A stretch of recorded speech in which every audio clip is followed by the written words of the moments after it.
નડિયાદમાં 1 કરોડની ઘરફોડ ચોરીનો ભેદ ઉકેલાયો છે। સીસીટીવી અને ટેકનિકલ સર્વેલન્સની મદદથી 4 આરોપીઓની ધરપકડ કરવામાં આવી છે।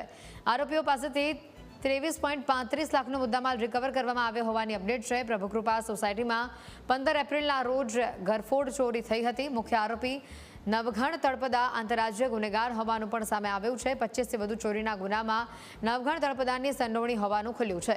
ગુજરાત સહિત અન્ય રાજ્યોમાં પણ આ નવઘણ કરોડો રૂપિયાની ચોરી આચરી ચૂક્યો છે। ટેકનિકલ ઇન્ટેલિજન્સ અને હ્યુમન ઇન્ટેલિજન્સથી મહેનત કરી રહ્યા હતા।